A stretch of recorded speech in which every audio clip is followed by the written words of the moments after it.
borrowed one of the bikes to go up to the church. It was the best night of the week.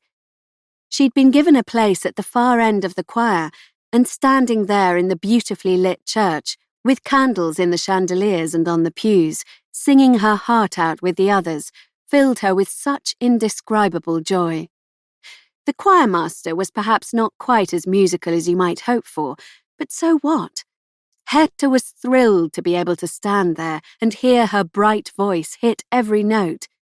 Back on the farm, however, she was careful not to sing anymore. She didn't want to attract Anders' attention, so she kept quiet.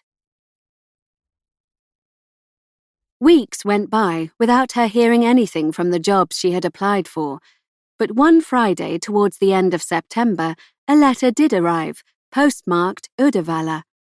She hid it inside her slip and was only able to read it that evening, upstairs in the maid's room. Once she'd opened the envelope, she could hardly believe her eyes.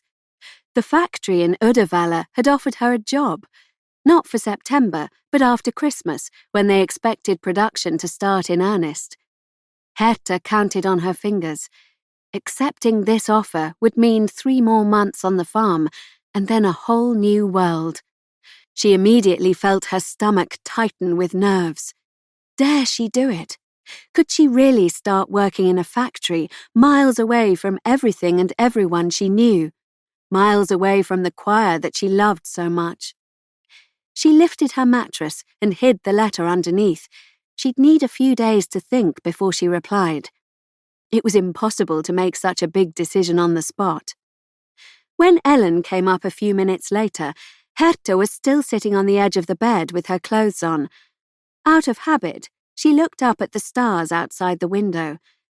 Perhaps it was God offering her this position at the new factory in Uddevalla.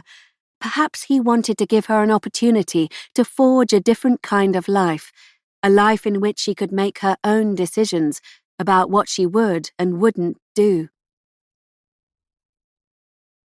The end of September meant Michaelmas, something that everyone on Breckerby Farm looked forward to. By this time of year, the last of the harvest was done, as was all the canning, drying and pickling. For Herta, harvest meant many hours a day in the hot kitchen, cooking fruit with Maria. A white gate at the bottom of the garden led to an orchard planted by Maria's grandmother over 100 years ago. Apple, pear and plum trees grew in neat rows, and in May the orchard was the most beautiful place on earth as far as Herta was concerned. The trees would burst with white and